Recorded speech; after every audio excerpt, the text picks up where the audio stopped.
I've been doing some thinking lately, and I believe the Chase Sapphire Reserve has the potential to be a one-card setup for all of your travel needs. Now, I know that sounds like a stretch, and by no means is this the most optimal strategy to use, but hear me out for a second. If for some reason you had to use only one travel credit card for all of your travel purchases, I would argue the best card to use would be the Chase Sapphire Reserve. I'm talking about using only one credit card to book flights, book your hotel or Airbnb, use it at restaurants, at the airport, shopping, etc. I want to clarify and be very clear that I'm not trying to honeypot anyone. If you want to optimize your spend and credit card points, you need to use more than one card. You need to use a card other than the Chase Sapphire Reserve. But just for a second, just for this video, I want you to imagine with me how the Chase Sapphire Reserve can or could be your one-stop shop for everything travel. So when we think about travel credit cards, what really comes to your mind? You might think about the Amex Platinum, Venture X, Sapphire Preferred, City Premier, and yada yada yada.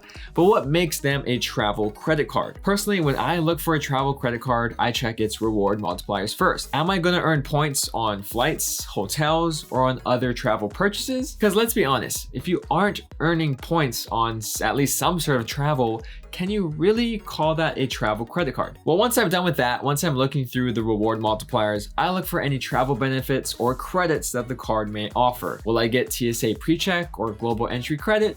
Do I have some sort of travel credit like for hotels, flights, etc.? Will I have airport lounge access? We need that airport lounge access. Then the last two things I keep an eye out for are the credit card's travel protections / insurances and how I could use the points for even more future travel. Then if a credit card checks off most of those traits, then I'll seriously consider it as a travel credit card for me. And lo and behold, the Chase Sapphire Reserve checks off every single one of those perks and even more. Starting with the reward multipliers, the Sapphire Reserve will do a solid job at covering your major spending categories when you travel. You'll earn 5x on flights and 10x on hotels and car rentals when you book them on Chase's travel portal. And I can hear what you're thinking already.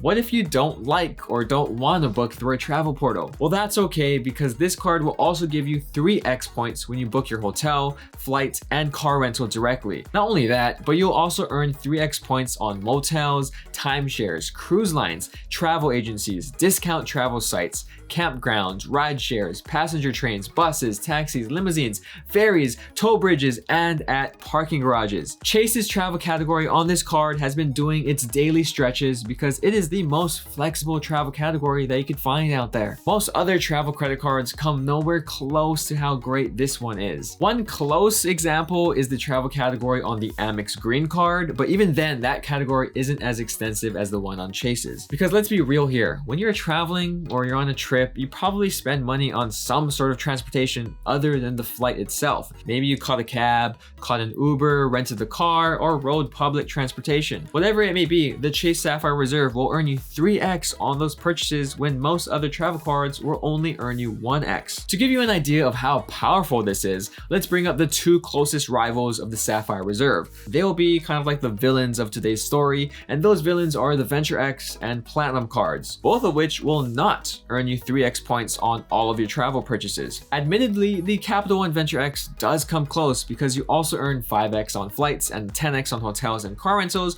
when you book them on Capital One's travel portal. You also earn 2x points on every other purchase, which comes close to Chase's 3x travel category, but close ain't gonna cut it. And then you look at the silly little Platinum card, which doesn't even have the word close in its dictionary because those multipliers are just pathetic. To be fair, you earn 5x points on flights when booked directly, which is pretty clutch. However, you only earn 5x points on hotels when you book through the Amex travel portal. Then the Platinum card just kind of gave up after that because you only earned 1x on everything else. Other than paying for your flights, you probably aren't charging anything else to your Platinum card when you're actually traveling. So right there, the Amex Platinum card is gone. It's not a great choice if you want just one card to use as you travel. And by the way, it's an American Express credit card after all, so it's not nearly as widely accepted globally as a Visa card is, which both the Sapphire Reserve and Capital One Venture X happen to be. Another massive expense of travel is your accommodation. Besides the flight getting there, your accommodation expenses are probably going to be the most expensive part of your trip. And the two most common accommodation options you have are hotels or vacation rentals like Airbnb. And I know there's a fair share of you out there who are team Airbnb and team hotel, and you guys have great reasons for both. Assuming you aren't booking through a travel portal, the Sapphire Reserve's reward multipliers will once again come ahead. The Venture X will earn you 2x on those purchases, while the Sapphire Reserve will earn 3x. It's the same story as the transportation category we just went over. So besides spending money on travel and accommodation, what else do you think will be a big expense for your trips? We have to be thinking about the same thing here, right? On three, let's just both say it. Ready? 1, 2, 3, food. Jinx Yomi soda. For most people, eating out is a huge part of their travel budget, and the Sapphire Reserve shines here once again. It earns 3x on dining, while the Venture X earns 2x. And I don't know why I'm even bringing it up, but the Amex Platinum card earns 1x. The only time the Venture X does beat out the Sapphire Reserve is on those other non-category expenses. So the Sapphire Reserve isn't really a great card for those types of things. Besides that, those are the 3 biggest expenses that you would have on a trip. And the Chase Sapphire Reserve is one of the only cards that I know of which has a decent reward multiplier for all 3 of those categories. Once again, yes, you do have cards like the Amex Gold, which earns 4x on dining, but that card does not earn a lot of points on accommodation or general travel purchases.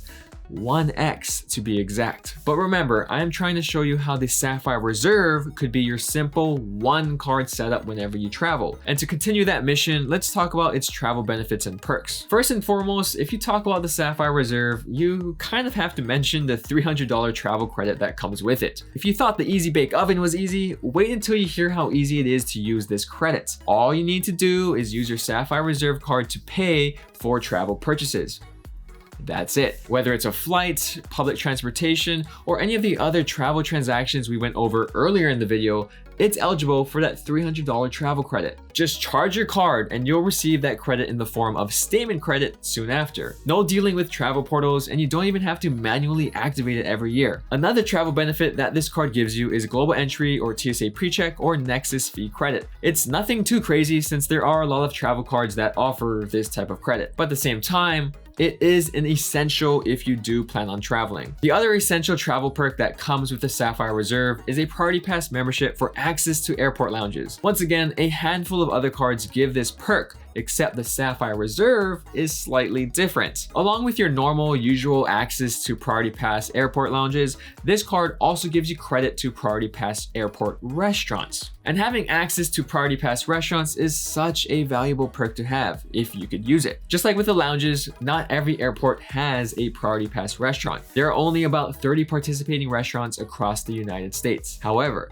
if you do find yourself lucky enough to come across one, you and at least one guest will receive a $28 food and beverage credit each. That should easily pay for a nice meal that beats the usual buffet meals found in lounges these days. Besides Priority Pass lounges, the Sapphire Reserve will also give you access to the new Chase Sapphire lounges, which I have heard are really nice, but I have not actually been to one in person before yet. In addition to travel benefits and credits, another thing to consider for your travel credit cards are its protections and insurances. Now, I understand that this isn't quite a glamorous part of your credit card's features, and certainly not something you would use every time you travel. However, I think it's important to have your back covered when you travel, and the Chase Sapphire Reserve does a really good job at that. One of the best coverages that this card provides is a primary car rental collision damage waiver. Many other travel cards, like the Amex Platinum, only provide secondary car rental insurance, which isn't as good. Primary coverage means that you do not have to file a claim with another insurance company first, aka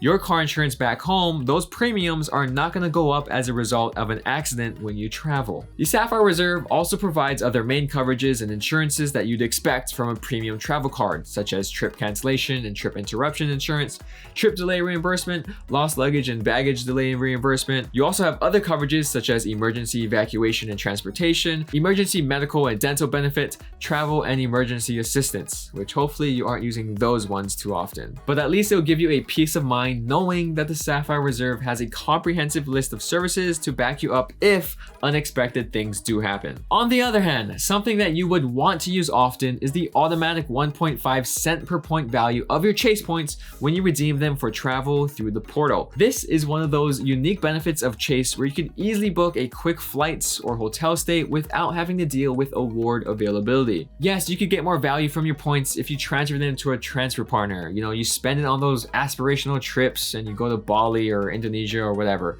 But how many of you are actually doing that? And also those are expensive. It costs like 100,000 plus Chase points. Whereas with the Sapphire Reserve, you could get an easy 1.5 cents per point value on those economy flights that you are taking constantly throughout the year. Redeeming them this way through the travel portal is a much more simple and straightforward process. And again, you can't go wrong with getting an automatic 1.5 cents per point value. As a travel credit card, the one thing the Sapphire Reserve falls behind on is its statuses. You do receive Emerald Executive status at National Car Rental and Avis Preferred status at Avis. But what about hotel status? Normally, you do not receive any sort of hotel status, but for a limited time, Sapphire Reserve card members can receive 3 free months of Marriott's Gold status. And if you stay just 3 qualifying nights at a Marriott within those 3 months, you could extend your Marriott Gold status to February 2025. Once again, this offer is limited and you can sign up for it until September 30th, 2023. Honestly, hotel status isn't that important for me to have on a general travel card like this. However, it would make the Sapphire Reserve an even better all-in-one travel credit card if it did come with hotel status like all the time. However, let me know what you think. Can the Sapphire Reserve be a one-card setup for all of your travel needs? Maybe,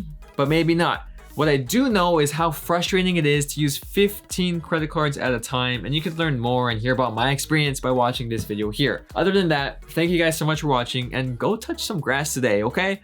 Shoots.